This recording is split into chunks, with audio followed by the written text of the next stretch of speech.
Well, good morning, everybody, and welcome to today's episode of Techsavvy. Today, we're looking at the program from Microsoft called Microsoft Outlook. There are many other variants of it, and it is the most complex program out of all the Microsoft family, perhaps only to be beaten by Microsoft Access, which again, many people don't use or even know what it is. But Microsoft Outlook is the email client user server. It basically deals with your emails. It also deals with your calendar. It also deals with your contacts. That's your address book of people. And it has tasks that you can incorporate into your work. So the purpose of this session today, and it's part one, is to actually look at what Outlook is and to look at some of the settings and to basically go through what the different aspects of it is. So I'm going to share my screen with you, and we will go to Outlook.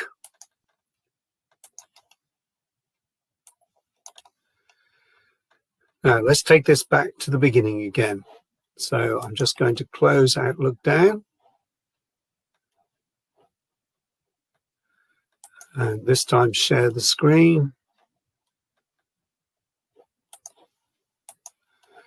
And I'll minimize my screen so you can see what I'm doing. So Microsoft Outlook can appear in the window over here on the side. There in that window, and there is Outlook there. So this is the latest iteration of it. It's yellow if it's Microsoft Outlook 2010 or earlier versions. So I can click on it here, and I can then call it up from the tile. It loads what's called a profile. Basically how the account, and I'm just going to take it into an area that I want to show. So when I click on Inbox here, it will take me to my emails from this particular account.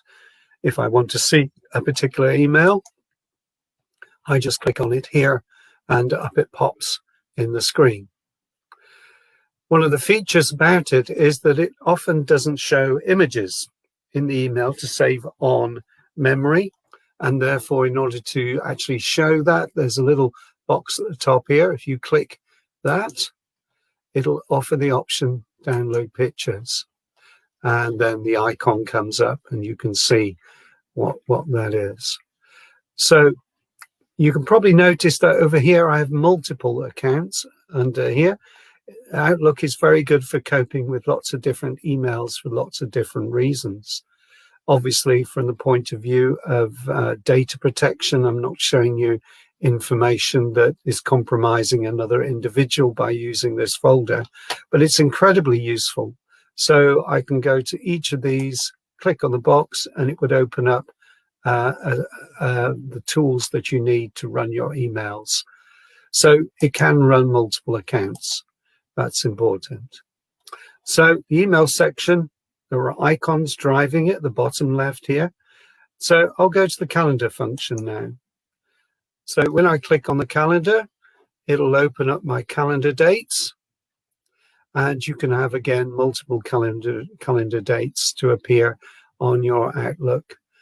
You can also decide to have whether it's a 5-day week, your work week, so that you have Monday to Tuesday, Wednesday, Thursday, Friday, or you can have full week, Saturday and Sunday included. So that's quite helpful. There's also a schedule view, which shows you what kind of things you might be involved in as scheduled, particularly focus on this one that I've got here.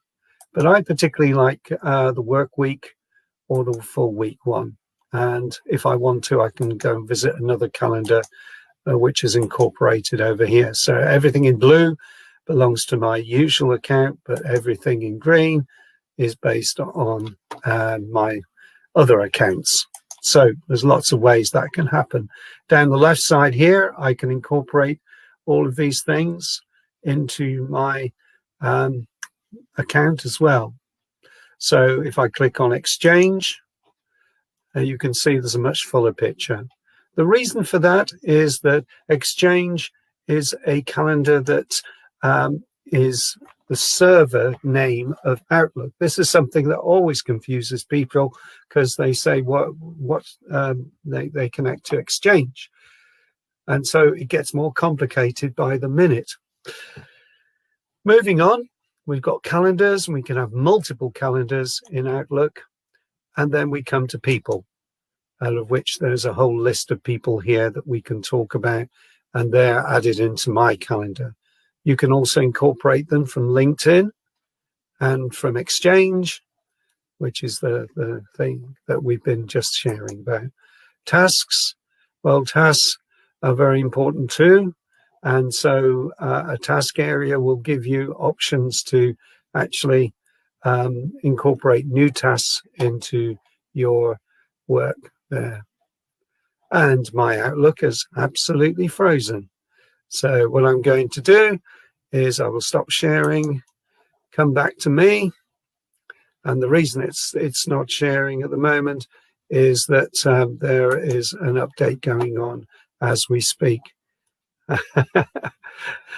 So what other options can we use? Well, I'm going to look at being able to use the cut down version, which comes with Windows 10. Microsoft Outlook is part of the Outlook family, Microsoft family, and Office 365 and all of that. It's a paid product. But when you buy Windows 10, this is incorporated for free into the product. And it's what I call a cut down version. And it has components such as mail, calendar, people. And there are drawbacks to it. So I will show you how you can find them and what you can do to add accounts to it as well. So let's share the screen of that kind. So I'm going to share my screen over here.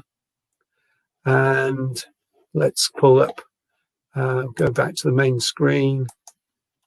And sorry about this appearing over here. If I click on here, you will find that I've now got my mailbox over here. It's usually an icon sitting in the top here. And this allows me to click on here, and you will see that some of the mail items are very much like what we've been looking at. So I'm looking at Outlook here, and the mail comes in this way. This is a much simpler tool to use and therefore more accessible. So I can click on here and it will reveal the email on the right here. And if I want to reply to it, I can click at the top. And if I want to archive it, that means put it in a box to use later, then I can use that as well. So that's the mail icon there. And so that just deals with mail, nothing more than mail. You can increase the bar and see different folders of items, and that is part of it as well. So I'm just closing Outlook down so that we can just look at it a different way. You'll see it come back in again. And it's now responding back. Here you go. It's trying to read information when I stopped it. So these are the tasks that I have been working on, and they can be set up here so that when I come back to look at my mail, for instance, if I click on, let's bring up the right account, my Outlook account here, there may be a window that comes up and reveals what's going on, particularly that one. Okay, so that's where all my information, my activities are coming on, and you can see everything listed there about what's going on in that. That really is Outlook in a nutshell. The mail Outlook on here is working very well. What about the calendar? Okay, so I can find that through the letters on here. Click on C, and you'll see calendar appearing there. And you will see that the dates are actually listed as I've told, but you've got a week's worth that you can look at. So there's all the information in that format, plus all the other calendars I can call upon. So that can be used that way. From here, I can also access my mail and switch to people. People is the contacts that you have. So I can stay connected with a list of people down here. So there we are. There's loads of things that you can do there. So actually, you can click on one particular email. It will give you options to call with Skype, call with your phone. And so there are definitely things that it works for. What it is not good at is sending out group emails. That is quite a different challenge and requires full Outlook to do a proper job of it. So from that point of view, I would recommend that you use the big Outlook, as we might call it, the one that has all the bells and whistles. Next week, we will look at how we can actually going to set up a meeting with Outlook and make use of some of the add-ins. We'll look at add-ins too.